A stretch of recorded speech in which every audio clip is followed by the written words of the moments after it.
కార్తీక మహత్యము గురించి జనకుడు వశిష్ఠుని అడుగుతాడు.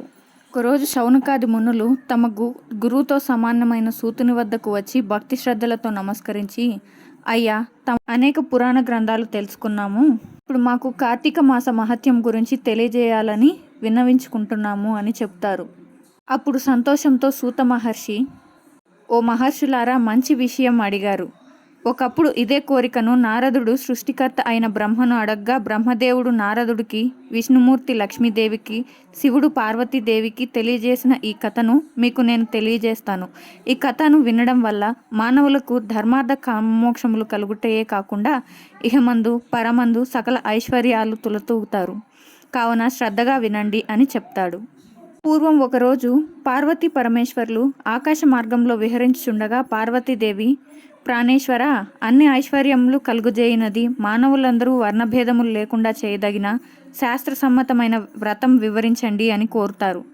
ఇప్పుడు పరమేశ్వరుడు చిరునవ్వుతో, పార్వతి, ఈ వ్రతము స్కంద పురాణమునందు చెప్పబడినది.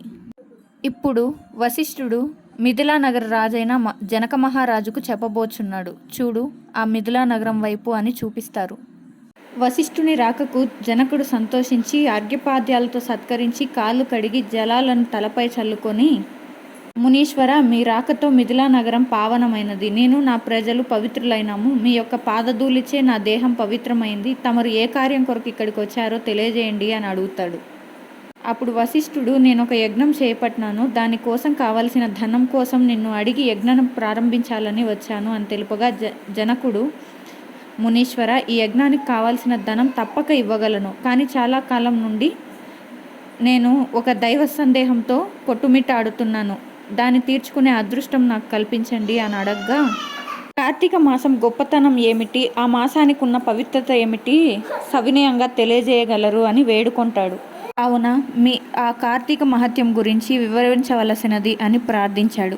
వశిష్ఠ మహాముని చిరునవ్వుతో, రాజా, తప్పక నీ సందేహము తీర్చగలను. కార్తీక మాస వ్రతకథ మానవులందరూ చేయదగినది. ఈ కార్తీక మాసము హరిహర స్వరూపము. ఈ మాసముకు అధిపతి దామోదరుడు. ఈ కార్తీక మాస వ్రతము ఆచరించే వారికి ఫలము ఇంత అని చెప్పడానికి వీలు కాదు.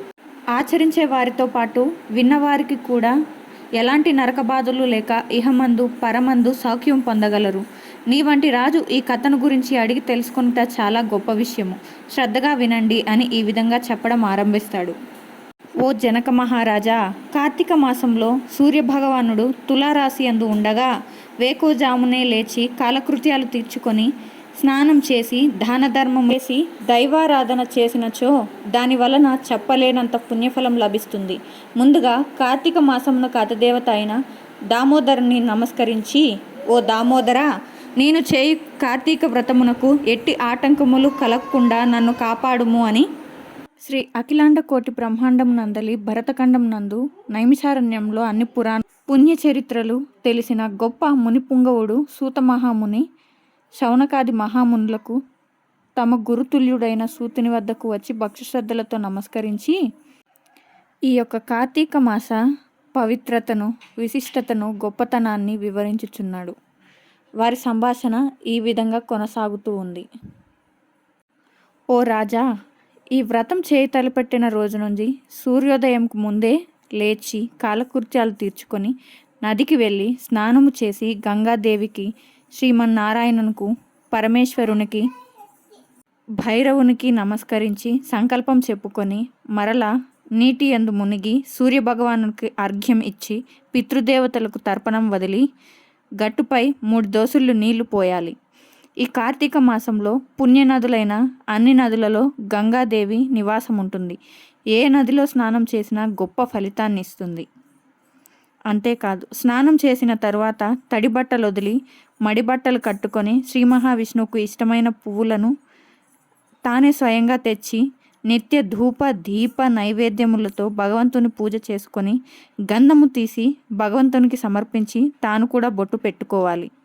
గొంతుకు కూడా రాసుకోవడం వలన ఒంటిలోని వేడి తగ్గి సరళంగా సంభాషించవలనని గుర్తు. తరువాత అతిథులను పూజించి వారికి ప్రసాదం పెట్టి తన ఇంటి వద్ద కానీ, దేవాలయంలో కానీ, లేక రావి చెట్టు మొదల్లో కానీ, లేదా మారేడు చెట్టు దగ్గర కానీ, ఉసిరిక చెట్టు వద్ద కానీ కూర్చొని కార్తీక పురాణమును చదవాలి. ఆ సాయంకాలము సంధ్యావందనం చేసి శివాలయంలో కానీ, విష్ణువాలయంలో కానీ, లేక తులసికోట వద్ద కానీ దీపారాధన చేసి శక్తి కొలది నైవేద్యం స్వామికి సమర్పించి అందరికీ పంచిపెట్టాలి. తరువాత తాను తినవలను. ఈ విధంగా వ్రతం చేసిన స్త్రీ పురుషులిద్దరికీ పూర్వజన్మలో, ప్రస్తుత జన్మలో కూడా చేసిన పాపములు తొలగిపోయి మోక్షం పొందుతారు. ఈ కార్తీక మాస విశిష్టమును గురించి ఇతరులకు చెప్పిన, తాము తెలుసుకొన్న ఇతరులకు తెలియజే విధంగా వివరించినా కూడా అత్యంత పుణ్యఫలము. ఈ వ్రతం ఆచరించిన వారిని చూసిన పెద్దల వద్ద ఆశీర్వాదం తీసుకున్న అంతే ఫలం కలుగును.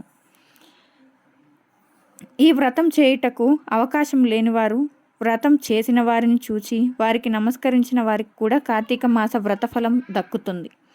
ఈ మాసంలో ముఖ్యంగా ఎవరిని దూషించడం, తప్పులు చేయడం, ధర్మార్థ కామ మోక్షాలకు అతీతంగా ప్రవర్తించవలను. ఈ మాసంలో ఉపవాసం ఉన్న రోజున కార్తీక మాసం అంతయు మాంసాహార భక్షణం చేయకూడదు. బ్రహ్మచర్యం పాటించవలను. స్త్రీ సంగమం పనికిరాదు. దైవారాధనలో ఉపవాసం చేస్తూ నిత్యం దైవనామస్మరణ చేయడం ఉత్తమం. దాన ధర్మాలకు ఈ దామోదర మాసం పెట్టింది పేరు. ఈ కార్తీక మాసం శివునికి కూడా అత్యంత పూజనీయమైనది. ఈ కార్తీక మాసంలో దామోదరుడికి, శివునికి ఇద్దరికీ ఇష్టమైన పురాణ గాథలను మరియు పూలను తెచ్చి పూజించడం వలన అత్యంత పుణ్యఫలం దక్కుతుంది.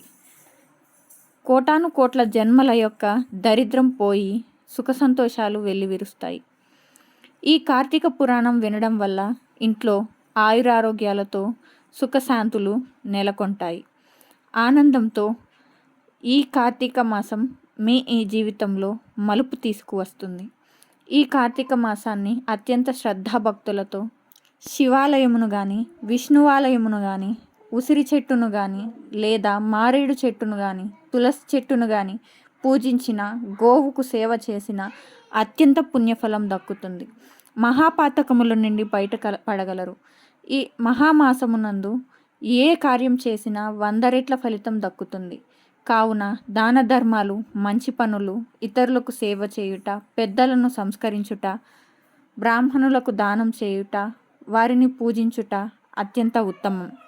అందరినీ సమదృష్టితో, దయతో చూడగలిగే దృష్టిని ప్రసాదించే, ఉపవాస ఫలితాన్నిచ్చే